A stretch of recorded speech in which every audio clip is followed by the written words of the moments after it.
old Jeep today, pulling my camping trailer, headed for North Dakota and hopefully cooler temperatures. We plan to stay outside of the Theodore Roosevelt National Park at a Civilian Conservation Corps campground. It is just about 17 hours away.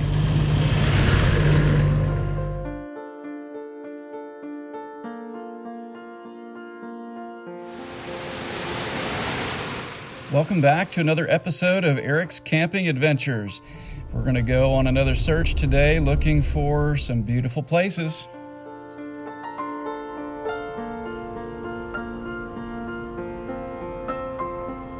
We started out pretty early in the morning. The old Jeep does not have air conditioning, and at this point I have no intent of adding air conditioning to it. There are kits, but that's just not something I plan to do. So we had to travel in the cool of the day, and that was our objective. Here we are merging onto I-35 and heading north. We are very lucky here. The wind is pushing us to the north.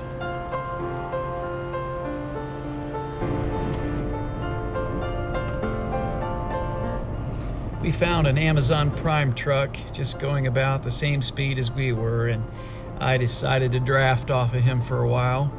I've done this before with my road cycle in a group, but I have never done this driving an old Jeep behind a semi-tractor and trailer. But I have to tell you, it worked pretty good. And then later on, I read the fine print in my Amazon Prime membership, and drafting, as long as you have an old Jeep, you can do this with an Amazon Prime truck.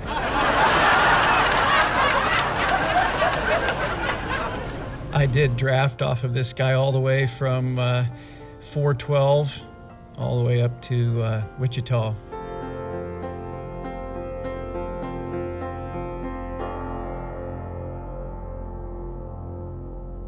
We passed through some small towns in northern Kansas, and then we passed into Nebraska. When I say we this time, it is not me and my wife, it is me and my son. My son told me a break he had in his schedule with school, so we really didn't get to pick our time. The school picked our time, so we ended up heading to North Dakota in June. Temperatures were not ideal, but they definitely were tolerable as forecast at this point in our trip.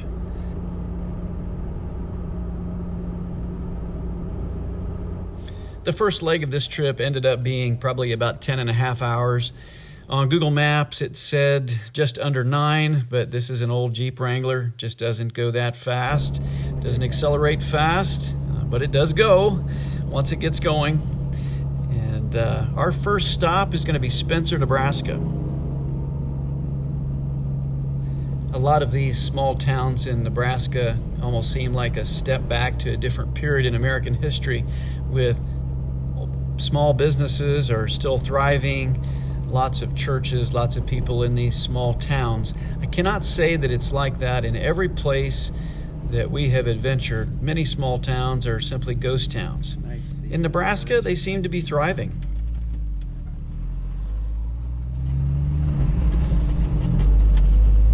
This reminds me of Mount Gilead. What's that? This reminds me of Mount Gilead. Does it?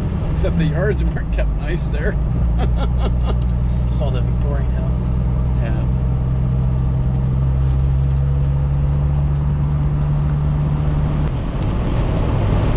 In the late afternoon, early evening, we pulled into the Three Rivers Lodge. It looks like at one time it was maybe an assisted living or a nursing home converted into an Airbnb. And boy, it was a sure refreshing place to stop after a day of driving in the Jeep without air conditioning. It's made up like a hunting lodge with all kinds of wildlife and decor. It's just a pretty neat place. It was a good place to stop. Once we got our valuables out of the Jeep, we just took a short little 10-15 minute walk down through the town to a little diner, and we had a great little dinner. Now, these are not pictures of my food. These are Google Map pictures. I just can't put pictures of restaurant food on my social media. We walked back to the lodge with our bellies full, and I think we went straight to sleep. Good morning. We spent the night in the Three Rivers Lodge in Spencer, Nebraska. Probably was a good choice. We wanted to do it because, there's like a heat problem right now. So we thought, well, it'd be nice to spend the night in some air conditioning, cool off, get a shower in case we sweat our insides out on the way up. And it was okay. We had a bad thunderstorm last night. And so I'm kind of glad we didn't camp anywhere. So today, this is the second day, and we are taking off for just below the south unit of the Theodore Roosevelt National Park. So keep coming along with us. Way over in Spanish.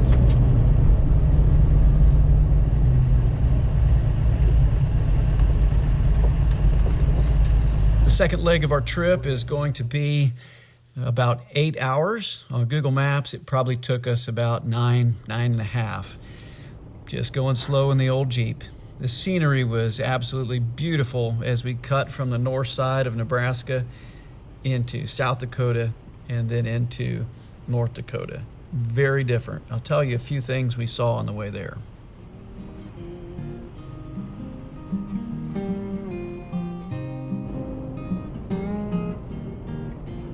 First off, obviously, compared to Oklahoma, this is extremely green, and they were in a very different place with their spring than was Oklahoma.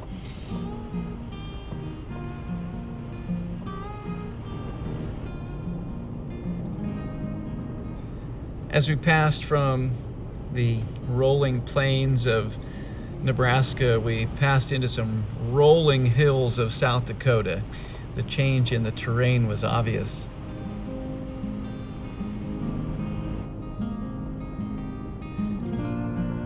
Because of the recent rains in this area, all of the low-lying areas were pretty seriously flooded.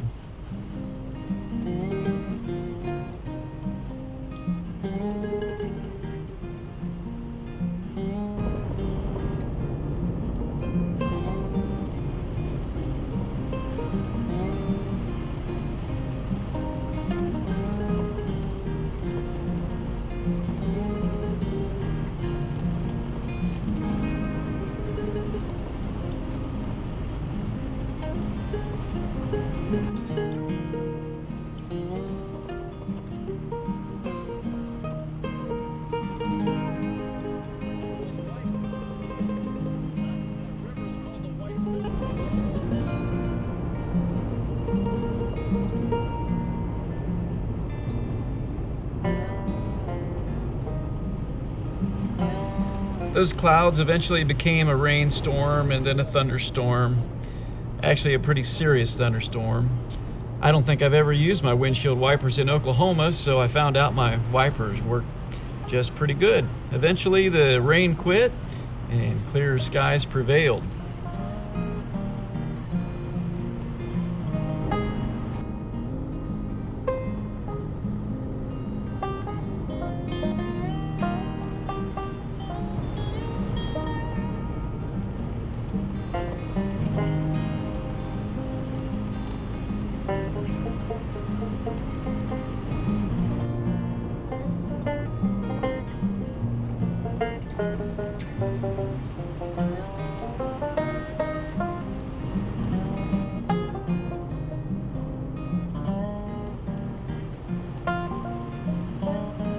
Eventually, we got off the freeway and traveled on a 2-lane road through farm country.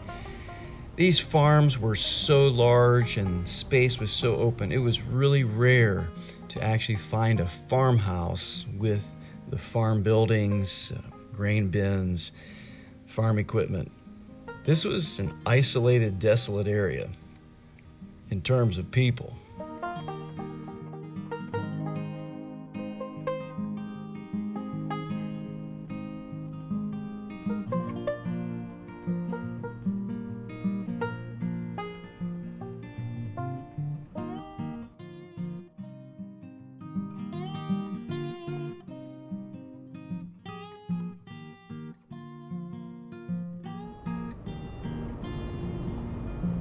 South Dakota fields were peppered with blue lakes, beautiful flowers, sometimes grain. It was a lot to take in.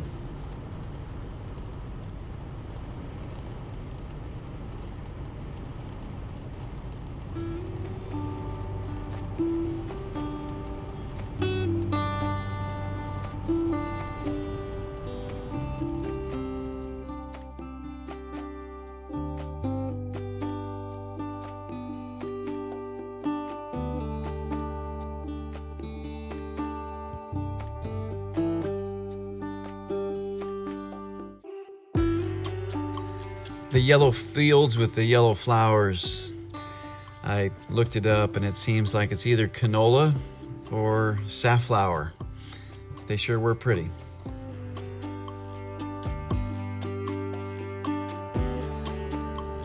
In some places, the grain was badly damaged by wind and rain. That was the case off to the right here.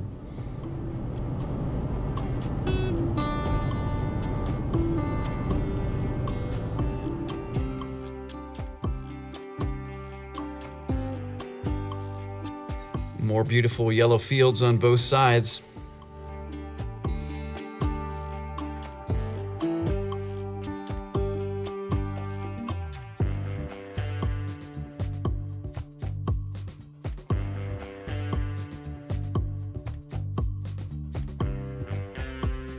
I believe this field is just some young wheat stalks. Their planting cycle is much later here.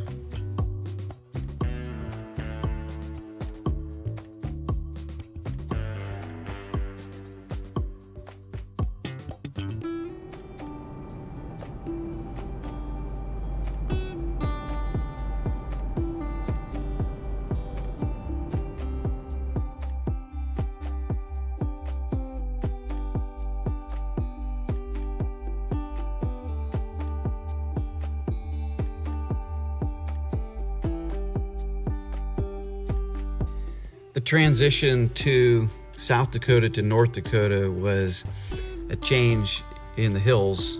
They were much more rocky in North Dakota and had much more prominent rock outcroppings.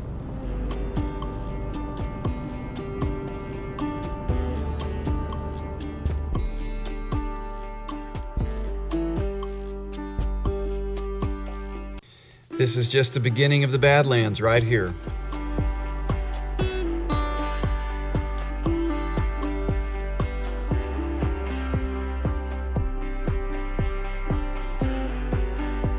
You might be thinking to yourself, how did that 31-year-old Jeep do pulling a trailer all the way from Tulsa, Oklahoma to Theodore Roosevelt National Park? And the answer to that is it did great.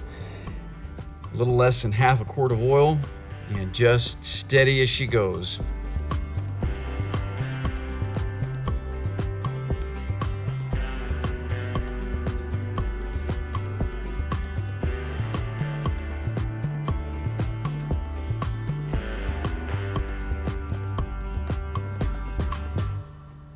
Our choice to camp was at the Civilian Conservation Corps campground just south of the Little Missouri River, and the entrance to the campground just follows right along the bank of the river. So right over there is the National Park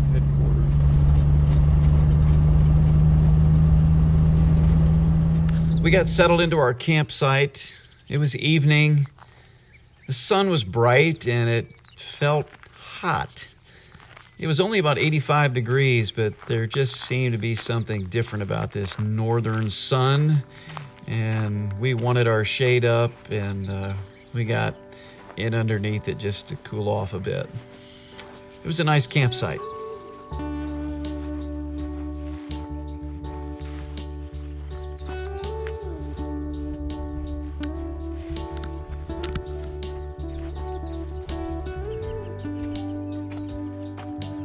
The unmistakable features around the campground were these barren hills, the green rocky hills, and the Little Missouri River. You can see as you swing back around here that our campsite with the white canopy is right there at the bottom left. Even the sunset was different here. The sunset was longer, it was later. The hue after the sunset lasted even as late as nearly 11 o'clock at night. And my son, he would venture out at night, and he took some nighttime photos that I'll show you in the next episode.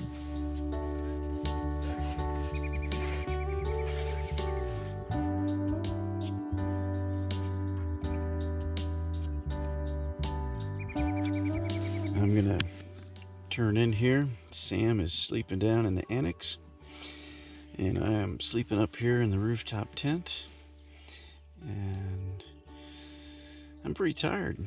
2 days in that Jeep, traveling from Oklahoma to the Badlands is it's 16 hours and 43 minutes by Google Maps, but in reality, with gas stops, at one point we were on the freeway and the speed limit was 80, and we were probably going about 60 against the wind in a thunderstorm. So that slowed us down a little bit. So we probably spent 18, 19 hours in the Jeep, getting here in 2 days. I'm pretty tired. So I'm gonna head off to sleep here, and hopefully there'll be a beautiful sunrise against some of these hills in the Badlands in the morning. I'll see you then in the morning.